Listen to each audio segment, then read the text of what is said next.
Hi, boys and girls. Here we go. Another week of escape from Mr. Lemoncello's library. And when we left off last week, chapter 27 was the last chapter that we read, and Kyle and his friends were trying to figure out how they could win some library cards out of the bowl. And Mr. Lemoncello said, here's the deal. Solve one simple picture puzzle and you four win the 5 library cards in the bowl. And the kid said, Kyle and his friend says, well, what if we lose? He said, each of you loses his or her library card and adds it to the discard bowl for our next lucky contestants to try and win. So there's a little bit of risk involved because if they don't solve the puzzle, then they will lose their library cards too. All right, here we go. Kyle wondered what the sound effects would be if he and his friends lost their library cards playing Let's Do a Deal. Probably groans and weeping, lots and lots of weeping. So here we are, chapter 28. Let's see if they're able to win the library cards. Now then, said Mr. Lemoncello, are you ready to play risking everything for 5 little library cards? Kyle swallowed hard. Then he nodded. All right. You maniac McGee's, here's your picture puzzle. The category is famous quotes. You have 60 seconds to solve the rebus. Wait a second, said Akimi. What's a rebus? You figure out the words in a phrase by looking at pictures and symbols, said Kyle. For instance, added Miguel, the letters R and E plus a picture of a school bus would equal rebus. Oh, okay, said Akimi. If you guys say so. Are you ready to play? Asked Mr. Lemoncello. Kyle looked at his teammates who nodded. Yes, sir.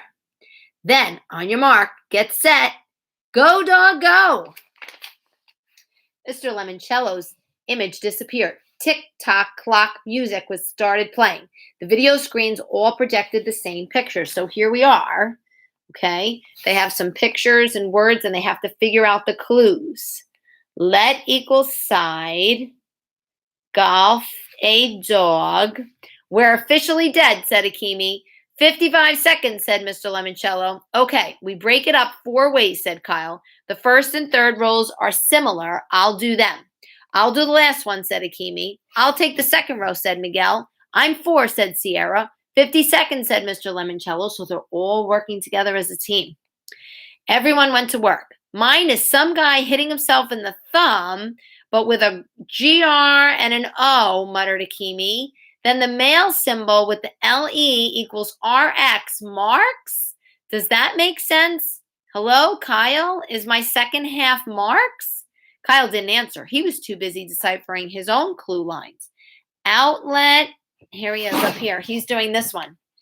Outlet. Change the let to side, he mumbled. Golf minus the G and the L. The letter A. 40 seconds. Dog. He dropped to the third line. He just needed the first word. Bowling pins without the P, but added an IDE. 30 seconds. Kyle glanced at Miguel. He was moving his lips, mouthing out his part of the quote. Sierra, too. You guys ready? Kyle whispered. Hang on, said Miguel. 20 seconds. Okay, go. Kyle read the first line. Outside of a dog. Let's see.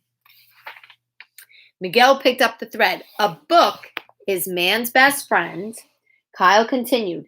Inside of a dog. Sierra took over. It's too dark to read. Akimi brought them home. Groucho Marx. Is that your final answer? Asked Mr. Lemoncello. Yes, said Kyle. And then he repeated the entire quote. Outside of a dog, a book is man's best friend.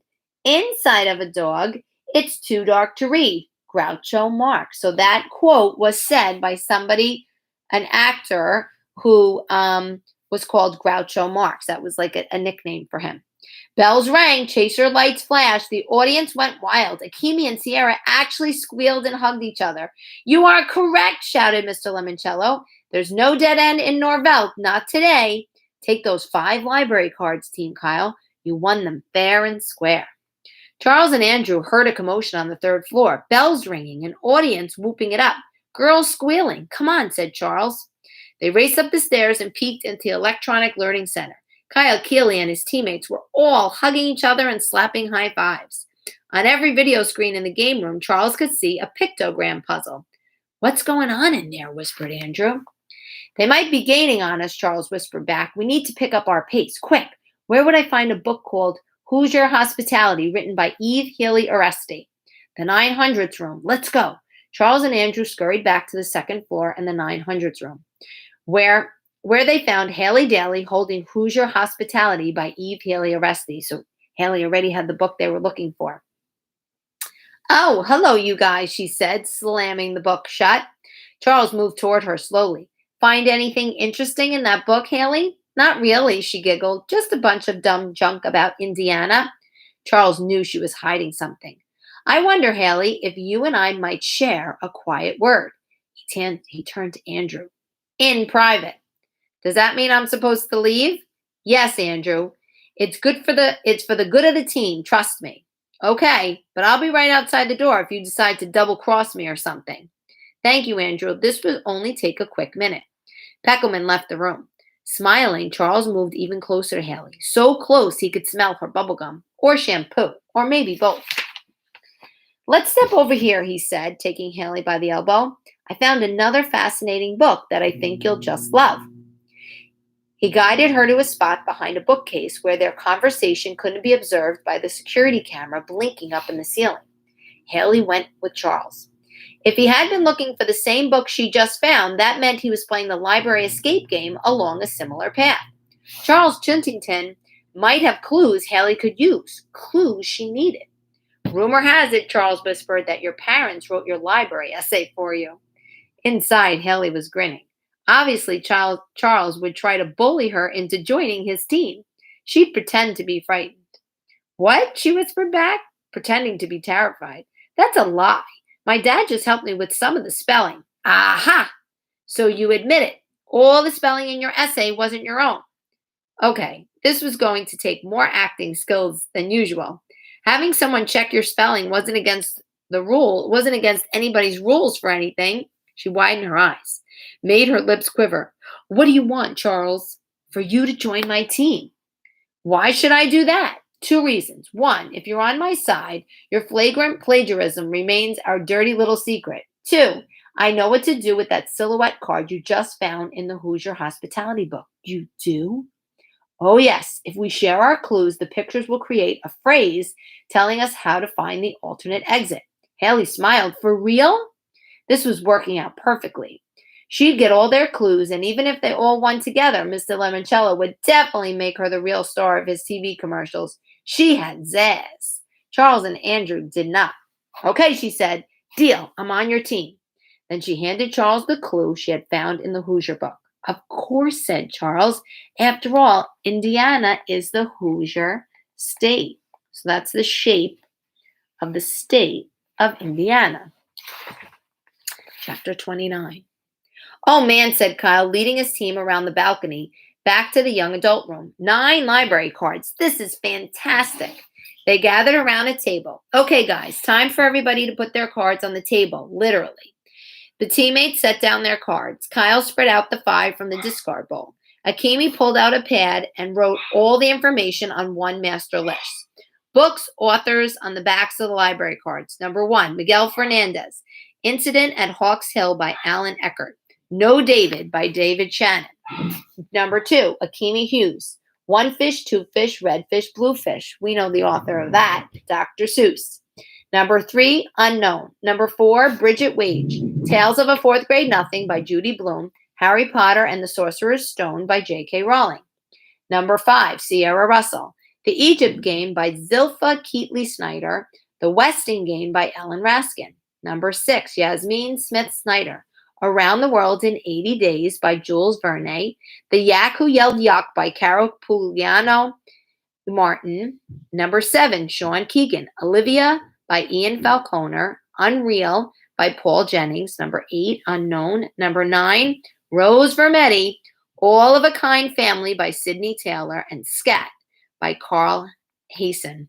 So these are all of the library cards that they got. Number 10, Kayla Corson. Anna to the Infinite Power by Mildred Ames. Where the Sidewalk Ends by Shel Silverstein. Number 11 was Unknown. Number 12 was Kyle Keeley's card. I Love You, Stinky Face by Lisa McCourt, and The Napping House by Audrey Wood. Wow, said Sierra, there's a lot of good books, but what do all those authors and titles mean? It means we need Charles, Andrews, and Haley's cards, said Kyle. Really, said Akimi? Because if you ask me, we already have too much information. Well, said Kyle, maybe later we'll find a clue that'll tell us how to read this clue. And how are we gonna do that? Asked Miguel. Have you ever played this? Kyle pointed to the Bibliomania game box. Nope, always wanted to. We were just about to get up a game. Does this have anything to do with finding our way out of the library? We sure hope so, said Akimi. Awesome. By the way, Kyle said to Miguel, what'd you find in the arts and artifacts room? Yeah, said Akimi, all those papers you kept trying to hide from us. Miguel grinned. The original blueprints for the Gold Leaf Bank building. Clever, said Kyle. That way you could look for old exits that might still exist behind the walls. Exactly. Did you find any extra exits? Asked Akimi. Nope, no hidden windows either. Yeah, what's up with that? How come they built this place with so few windows? To discourage bank robbers, I guess, said Kyle. Yep, said Miguel. The only way in was through the front door. The fire exit could only be opened from the inside like a movie theater. The vault itself was all the way down in the basement. Mr. Lemoncello kept all that security, said Kyle, and added his own. So it would seem. Well, hopefully Bibliomania will lead us to some kind of alternate exit. And fast, said Akimi. Don't forget, we're not the only ones playing this game. One of those other guys is probably halfway out the door already. Okay, said Kyle. Gameplay is pretty simple. You spin the spinner and advance your piece the number of spaces the needle points to. You move around the library and go into each of the 10 Dewey Decimal rooms where you can pick up a book by answering a clue card. If you guess wrong, you get a new clue card in the same room on your next turn. The first person to fill the 10 slots in their bookshelf and spin their way out of the library wins. It's sort of like Trivial Pursuit, said Sierra. And the questions aren't all that hard because they're mostly multiple choice. Let's hear one, said Miguel eagerly. The cards were separated into 10 multicolored mini stacks, one for each room. Kyle grabbed a green card. Okay, this is for the 800th room. Literature. Deathly ill and pursued by the ring rats, Frodo Baggins was carried safely across the River Brunnen on the gleaming white elf horse of Glorfindel named. Okay, so A, Asphodel, B, Asphiloth, C, Almarian, or D, Anglican. Akimi shook her head like she was having a brain freeze. What? I think the answer might be A, said Miguel. They're all A's, said Kyle. Asphodel, Asphiloth, Al. It's B, Asphiloth, said Sierra. It's from J.R.R. Tolkien's Lord of the Rings. Kyle flipped the card over and read the answer. You are correct. You get a copy of the Lord of the Rings to put in your bookshelf. So, Kyle, said Akimi, how exactly is knowing the name of an elf horse going to help us get out of the library? Maybe it's like a secret code, suggested Miguel, and the 10 book titles will form a sentence telling us how to get out. Possibly, said Kyle, but I see one problem. What's that? It's too random. Mr. Lemoncello would have no idea which 10 cards we might pick. Well, said Sierra, maybe there were only 10 questions, one for each room. Akimi grabbed the card stacks, fanned them out. Nope, they're all different. Hang on, said Kyle. He was remembering something about another game. Mr. Lemoncello's indoor-outdoor scavenger hunt. If you remember, he was playing that with his brothers in the first chapter of the book. How his mother had been able to write to the company and request a fresh set of cards. He turned to the video camera mounted in a corner. I'd like my librarian consultation, please. What's up, Kyle asked Miguel. I'm playing a hunch. The holographic Mrs. Tobin appeared behind the young adult's librarian's desk. How may I help you, Kyle? My friends and I want to play Bibliomania, but we were wondering, is there a new set of cards? Yes, Kyle, there is. And a fresh deck of cards popped up through a slot in the desk. Chapter 30. We'll just play one bookshelf, said Kyle, because we're a team, right, bro? Said Miguel. Right. Plus, we don't have all day. Well, said Akimi, technically we do. In fact, we have the rest of the day and tomorrow till noon. We've got like 19 hours left, said Miguel. But Charles and the others, said Sierra, they could beat us. Right, said Kyle. After all, he is Chiltington. And according to Sir Charles, they never lose. Miguel, you're the newest member of the team. You spin first. Miguel rubbed his hands together, limbered up his fingers, practiced flickering his index finger off his thumb, made sure he had a good snap, and followed through. Would you hurry up and spin before my brain explodes? Pleaded Akimi. No problem. Miguel flicked the plastic pointer. It whirled around the cardboard square, decorated with a sunburst of 10 colorful triangles. Booyah! The triple zeros, general knowledge. That's not so great, said Kyle. How come? You get to move 0 spaces. Oh, bummer. Akimi shot up her hand. Yes, said Kyle.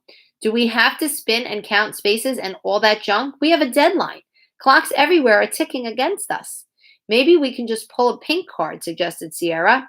It's really not how you play the game, said Kyle. We're not really playing the game, Kyle, said Akimi. We're playing the other one, the big game, the one with the ginormous prize. I have to agree with Akimi, said Miguel. Fine, said Kyle. It's against the rules, but we'll pull a pink card. You sure, bro? Just pull a pink. Miguel quickly sorted the new deck into 10 stacks of different colors. He pulled the pink on top of its pile. These are different from the regular cards. He turned it over and showed it to the group. 0 plus 27 plus 0.4 equals... Easy peasy, said Akimi. The answer is 27.4 because the zero doesn't change the sum. Not in math, said Miguel. But this isn't math. This is the Dewey Decimal System, and there's always 3 numbers to the left of the decimal point. We need to find a book with the call number 027.4, added Sierra. Fine, said Akimi, but I guarantee you it isn't a math book. The team made their way around the balcony, circling the Dewey Decimal doors. Here we go, said Miguel. He slid his library card into a reader on a door labeled zeros. Okay, said Miguel. In here we're going to find general knowledge, almanacs, encyclopedias, bibliographies, books about science. It's a science, said Akimi. Where do they keep the chemicals? In the library paste, joked Sierra, who was loosening up. She hadn't read 1 page of a book in hours. Found it, said Miguel, reaching up to pull a book off the shelf. 027.4. Man, it's old. Look how yellow the pages are. So what's the antiques title, said Akimi. Get to Know Your Local Library by Amy Alessio and Erin Downey. Miguel held the book so everybody could see the cover. It was illustrated with a cartoony-looking detective in a checkered hat who was holding up a magnifying glass to examine books on a shelf. Looks like a library guide for kids, said Miguel, opening the cover to read one of the inside pages. First publication was way back in 1952. He flipped through a few pages. It explains the Dewey Decimal System, contains a glossary of library terms, a brief history of libraries. He reached the back of the book. Awesome. What? Asked Kyle, as he and others moved closer to see what Miguel had found. It's an old-fashioned book slip from the Alexandriaville Public Library. The one they tore down? Yep. And this card, tucked into a sleeve glued to the back cover, comes from the olden days when they used to stamp the date the book was due on a grid and you had to fill in your name under issued to. And look who checked this book out on May 26, 1964. Kyle and the others looked. Luigi Lemoncello. Down on the first floor, Charles used his library card to open the door to Community Meeting Room A. Who is to have access to this room? cooed a soothing voice from the ceiling. Me and my teammates, said Charles, Andrew Peckelman and Haley Daly. Thank you. Please have Andrew Peckelman and Haley Daly swipe their cards through the reader now. Both of them did. Thank you. Entrance to Community Meeting Room A will be limited to those approved by the host, Charles Chiltington. Have a good meeting. Charles and his team entered the sleek, white-on-white conference room.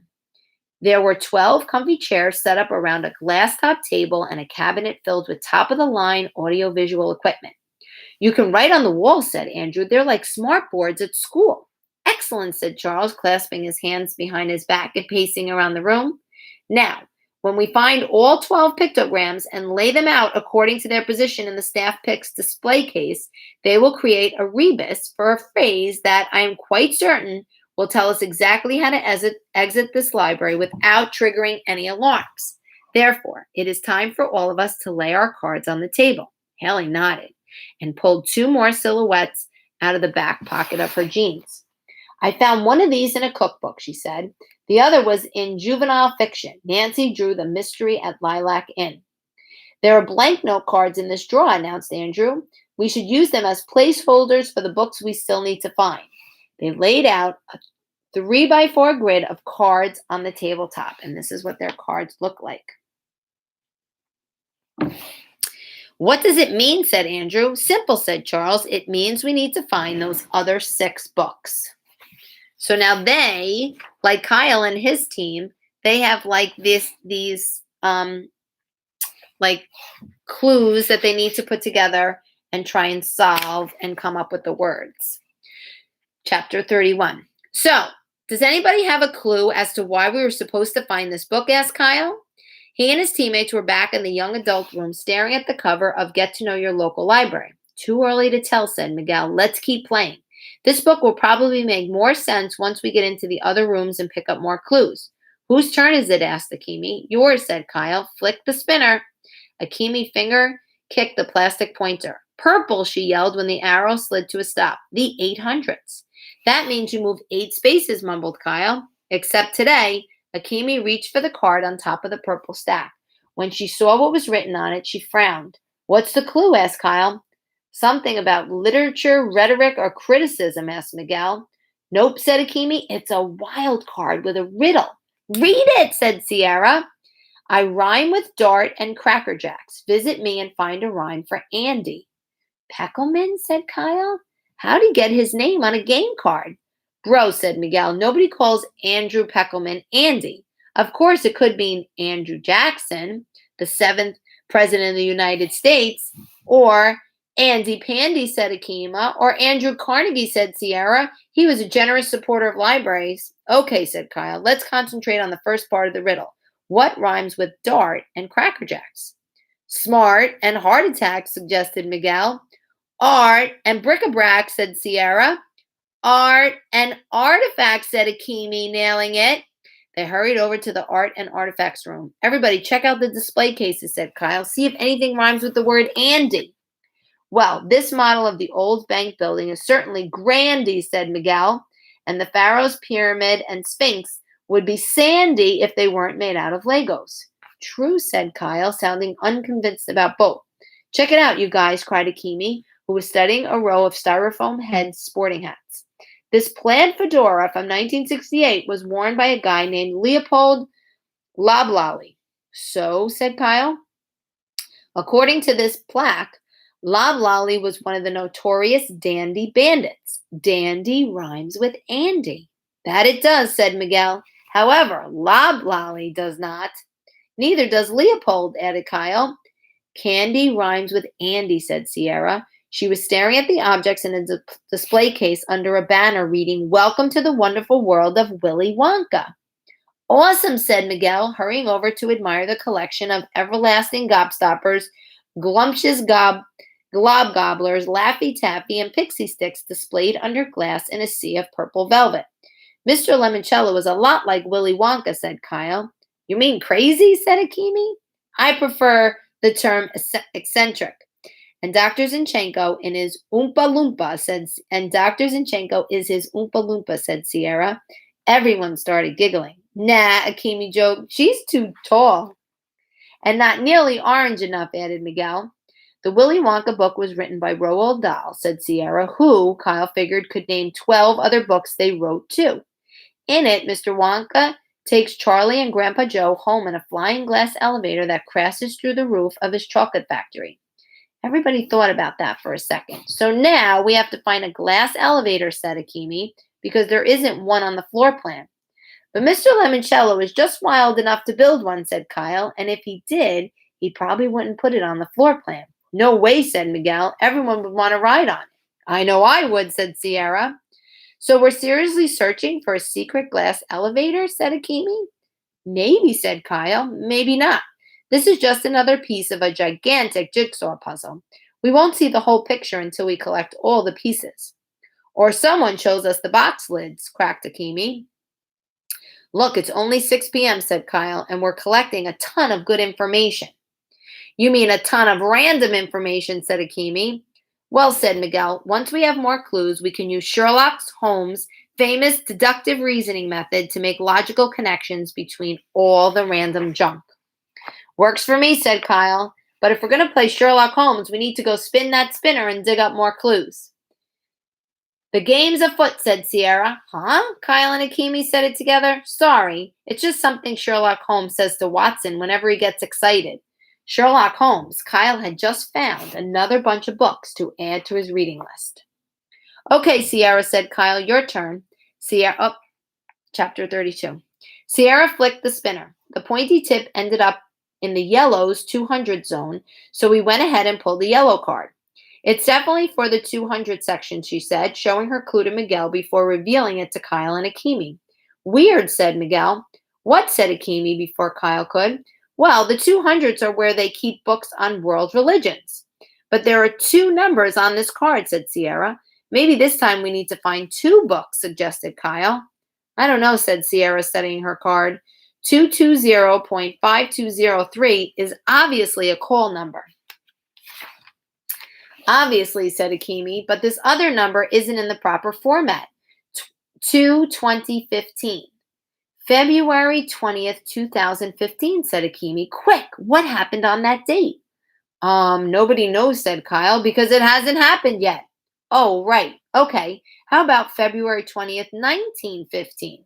That was the opening day of the Panama Pacific International Exposition in San Francisco, said Sierra. Jaws dropped. Sorry, I'm a big World's Fair fan. Everybody else just nodded. Finally, Miguel spoke up.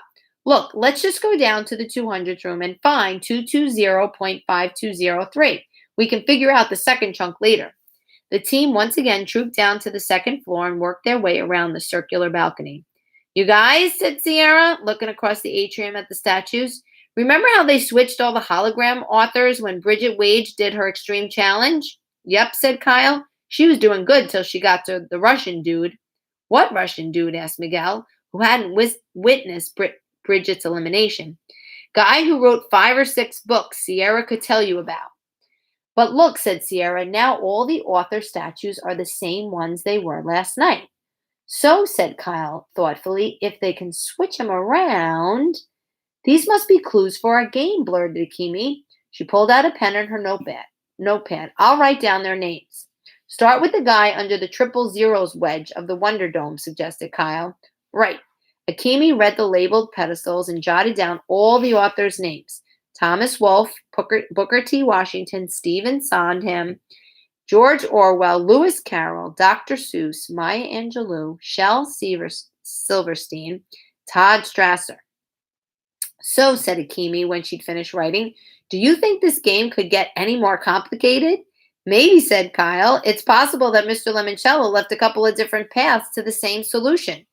Well, personally, I can only take one path at a time, said Akimi. So let's go find 22 point whatever. Should be in the next row of bookcases, said Miguel. Here we go, 220.5203, the King James Bible. An excellent choice, said a man with a thick German accent.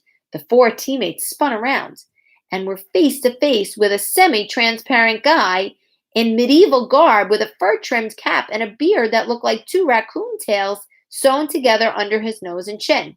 I am Johannes Gansflesh Zerladen zum Gutenberg, said the holographic image, who had ink stains all over his fingertips. You created the Gutenberg Bibles on your printing press, gushed Sierra. Ja, big bestseller. You need help with her Bible. I am at your service, he bowed. Okay, said Akimi, turning to Miguel. Take it away, Miguel. Gutenberg, sir. We're looking for 2015. Huh? That is easy. 2015 is Exodus, chapter 20, verse 15. Of course, said Miguel. Exodus is the second book of the Bible. 20 and 15 are the chapter and the verse. He flipped through some pages. Here we go. Exodus chapter 20, verse 15. It's one of the 10 commandments. Thou shalt not steal. Chapter 33. Let's put the two new cards on the table, said Charles. He and his so-called teammates, Andrew and Haley, Charles planned on dumping them both right after he made his glorious solo exit from the library, had scoured the library together for hours looking for more book cover matches. Peckelman wasn't nearly as good with the Dewey Decimal System as he claimed to be, and Charles needed someone to do that sort of thing for him. His father's always hired tutors or research assistants for him whenever Charles had to do a major paper or report. Finally, around 6 in, coincidentally, the 600th room, they scored twice, finding Tea for You and Me and Why Wait to Lose Weight. Now their picture puzzle had only 4 blanks remaining. There we go. Okay. Okay, said Andrew. I think it's pretty clear. Woolly blank, walk up the skinny blank house, Indian and 19 blank. Charles nodded and said, interesting, even though he knew Peckelman was way off. Hello, said Haley. That doesn't make any sense. Sure it does, said Andrew. No it doesn't. In his head, Charles had decoded the clues so far as you, a female sheep, blank, walk out the THE, way, blank, in, past, blank. But out loud, he said, I think we just need to tweak Andrew's translation a little. Fine, go ahead. I don't care. Andrew slumped down in his seat to sulk. How about she blank walks out the skinny blank house, 500 and past blank. Where'd you get she? Asked Haley. From sheep. The card you gave us. Actually, I think the sheep is supposed to represent you. Because a ewe is a female sheep. Fascinating, said Charles. I didn't figure that out. What he did figure out was that Haley Daly was much smarter than he had assumed. She could be a serious threat, and no way was Charles sharing his prize with anybody, especially her. And how did you get 500 from Indiana, she asked. Simple. Indianapolis, the capital of Indiana, is home to a race known as the Indy 500. Okay, so how about you blank, walk out the skinny blank in, because the Nancy Drew book was about an in, 500 pass or past blank. Now Peckelman piped up. That makes more sense than what you said, Charles. Indeed, said Charles. Perhaps the clues are telling us to locate a secret skinny passageway 500 paces past some landmark here in the library. Andrew was excited. This is like the pirate map from Treasure Island. Or, said Haley, maybe these clues are telling us we need to go out and find the 4 books we haven't found yet. We should split up. I'll go back to the 400s room. We've already been there, said Andrew. Well, you guys might have missed something. Good idea, said Charles. He figured if Haley Daly wasted time retracing steps he and Andrew had already taken, she would find nothing new and become less of a threat. Let's meet back here at, say, 7. So this team, they're like pretending to be a team, but you can tell that they're really not, they really don't want Haley on board. They're kind of using her to see what information she has. Fine. Haley left the meeting room. Charles went to the door and closed it. You know what we really need, he said to Andrew? Chocolate milk and maybe some cookies. Charles shook his head. No, Andrew. We need whatever clues Kyle Keeley and his team have found, especially if they have our missing cards. Chapter 34. Veering left the instant she reached the 2nd floor, Haley made her way toward the 400s room. She figured that Charles and Andrew had probably missed something important in the foreign languages room because they'd spent too much time talking to these awesome mannequins that told them about their American heritage. As she rounded the bend, Haley saw Kyle Keeley and his crew tumble out of the 200s room. It looked like Miguel was carrying a Bible. But a Bible wasn't one of the books on display in the staff picks case. We're following separate paths to the same goal, Haley thought, and somewhere these two paths are going to collide. Haley slid her card down the reader slot in the 400s door. The lock clicked and she pushed the door open. The room was dimly lit. Benvenida, benvenue, witami. Welcome, boomed a voice from the ceiling speakers. Sorry, said Haley, blindly feeling her way forward and bumping into something hard and lumpy. This is the 400s room, home of foreign languages. Here, Haley, you can learn all about American heritage. A bank of spotlights thumped on. Haley was basically hugging a department store mannequin. An overhead projector beamed a movie onto the dummy to her left, turning it into a perky woman who looked like Haley would probably look a couple of years after she graduated from college. Hello, Haley. Welcome to your American heritage. Let's begin your voyage. That's okay. I don't have time right now. I'm Haley Daly. My ancestors were Irish, okay? So can we skip the history lesson? And suddenly, the two mannequins at the far end of the row turned into sepia toned versions of her great great great grandmother and her great great great grandfather. Haley knew it was them because her dad had a bunch of old photos hanging in their family room. The two dummies looked exactly like Patrick and Una Daly did in their wedding portrait. No man ever wore a scarf as warm as his daughter's arm around his neck, said Patrick in his thick Irish brogue. Your dad is proud of you, Haley. Thanks, but I really need to win this competition. Watch out for sneaky rascals, said Una. Them that would steal the sugar out of your punch. Haley had to smile. It sounded like her ancestor had met Charles Chiltington. And always remember, Haley, said her great great great grandfather, every woman's mind is her kingdom. Rule it wisely, lassie. I'm trying. The library can help, said her great great great grandmother with a wink. And when she did, a secret panel in the wall slid open. What's going on? Said Haley. You're our third visitor, boomed the jolly announcer in the ceiling. So, according to the American Heritage Dictionary of Idioms, available in our reference department, by the way, the third time is a charm. Therefore, as our third visitor, you have won this charming bonus. 2 bonuses in one day? She was right. Mr. Lemoncello definitely wanted Haley Daly to win this game because clearly he knew she'd be the perfect, best-looking spokesmodel for his holiday commercial. Don't worry, sir, Haley said to the nearest TV camera. I won't let you down. She hurried through the open wall panel and into the 300s room on the other side. Ta-da! The first thing she saw was one of the books they'd been searching for all day, True Crime Ohio, the Buckeye State's most notorious brigands, burglars, and bandits, by Claire Taylor Winters. She quickly opened the cover and found the hidden 4x4 card. It took her 2 seconds to decipher the clue. There's the clue. Bandits. Haley remembered another bit of Irish wisdom, something her dad said all the time. Never bolt your door with a boiled carrot.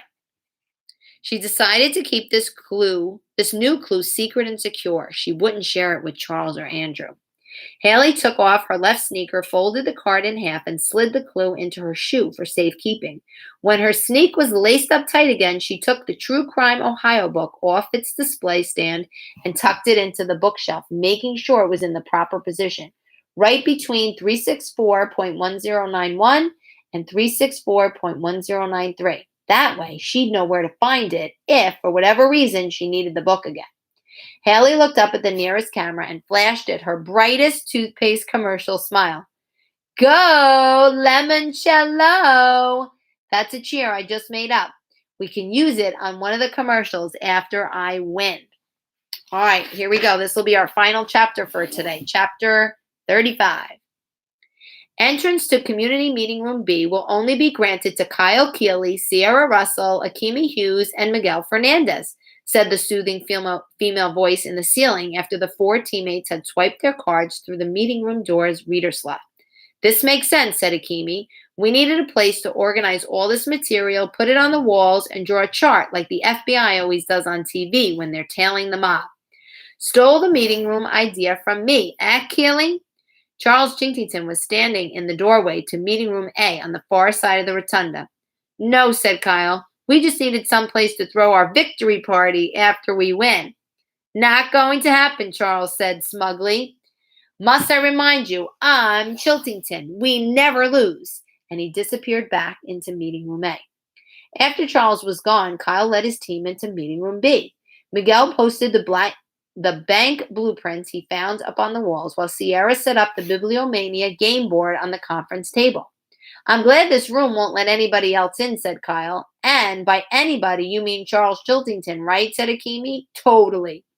Akimi grabbed a marker and wrote a neat outline on the dry erase walls. Clues so far. Definite clues. Number 1, from the zeros room, get to know your local library book. 2, from the art and artifacts room, Willy Wonka candy rhymes with Andy, fine glass elevator. 3, from the 200s room, Bible verse, thou shalt not steal. Probably clues. Books authors on the backs of the library cards. Number 1, Miguel Fernandez. Incident at Hawks Hill by Alan W. Eckert. No David by David Shannon. Number 2, Akimi Hughes. One Fish, Two Fish, Red Fish, Blue Fish by Dr. Seuss. Number 3 was unknown. Number 4, Bridget Wage. Tale of a Fourth Grade Nothing by Judy Blume. Harry Potter and the Sorcerer's Stone by J.K. Rowling. Number 5, Sierra Russell. The Egypt Game by Zilpha Keatley Snyder. The Westing Game by Ella Raskin. Number 6, Yasmin Smith Snyder. Around the World in 80 Days by Jules Verne. The Yak Who Yelled Yuck by Carol Pugliano Martin. Number 7, Sean Keegan. Olivia by Ian Falconer. Unreal by Paul Jennings. Number 8 was Unknown. Number 9, Rose Vermetti, All of a Kind Family by Sidney Taylor. Scat by Carl Hayson. Number 10, Kayla Corson, Anna to the Infinite Power by Mildred Ames, and Where the Sidewalk Ends by Shel Silverstein. Number 11 was Unknown. Number 12, Kyle Keeley, I Love You Stinky Face by Lisa McCourt. The Napping House by Audrey Wood. Maybe clues. So now they're kind of just organizing all the information they have. The definite clues, the probably clues, and now they have the maybe clues. Statues ringed around the dome. Thomas Wolfe, Booker T. Washington, Stephen Sondheim, George Orwell, Lewis Carroll, Dr. Seuss, Maya Angelou, Shel Silverstein, Todd Strasser. Wow, said Akimi, stepping back to study the walls. What an incredible mess. Yes, said Kyle. Okay, guys, there are 8 more book rooms to explore, and who knows how many more wild cards. Whose turn is it? Yours, said Sierra. Kyle flicked the spinner. Green, the 500, science. He pulled the first green card from the deck. 4 and 20 were once in a pie. 598.367 might tell you why. Blackbird, said Miguel. I guess. Well, sighed Akimi, let's go check out another book. There's still like an inch or 2 left on our whiteboard. The 500s room was like a miniature museum of natural history. In addition to towering walls of books, there was a whole planetarium of stars and constellations projected on the ceiling. Models of planets whirled in their orbits.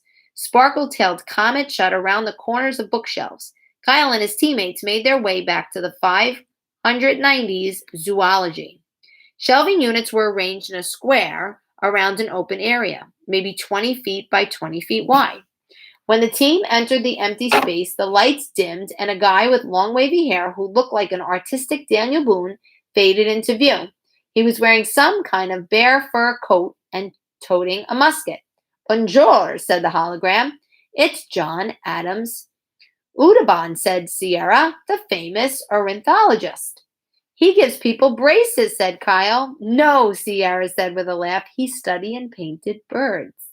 A black bird with a yellow beak flew into the open area and roosted on a tree branch. The bird and the trees were both holograms, too. This beautiful black bird from Alexandriaville, Ohio, said the semi-transparent Audubon image, can mimic in song the sounds it has heard. And the bird started wailing. Wow, said Akimi, that sounds exactly like a police siren. Yo, said Miguel, freaky. To learn more, said Audubon, be sure to read Bird Songs, Warbles, and Whistles, written by Dr. Diana Victoria Garcia, with classic illustrations by Moy. With that, Audubon sat down on a camp stool. An easel appeared, the blackbird struck a pose, and the outdoorsy artist started painting the bird's portrait while humming Blackbird by the Beatles. Okay, said Kyle, this is the strangest clue yet. Well, here's the book at least, said Sierra, who had found 598.367 on the shelf. So, what do a blackbird's wails and warbles have to do with finding our way out of the library? Asked Akimi. Just then, they heard a very different sound. Behind one of the bookcases, something growled, then roared. Did you guys hear that? Asked Sierra. Yes, said Akimi. I don't think it's a robin redbreast. A very rare white Bengal tile. A very rare white Bengal tiger with icy blue eyeballs crept out from behind a wall of bookshelves and stalked into the open area where Audubon sat painting his blue portrait. Uh, is that another hologram? Asked Miguel. Roar! No one stuck around to find out. Okay, we're going to stop here. We've read for a little over 45 minutes. I tried to read a little extra so that we can continue to get through the book a little bit quicker. I'm going to stop here. We're stopping on chapter 36, and we will continue again next week. I hope everyone had a great weekend, enjoyed the Memorial Day weekend. I think we have some more sunshine coming this week. It's going to feel like maybe a little bit like summer. Hopefully you can get outside and enjoy the nice weather. I hope everyone's doing well. I miss all of you, and I hope we can be back together soon. Okay, have a great day, my friends.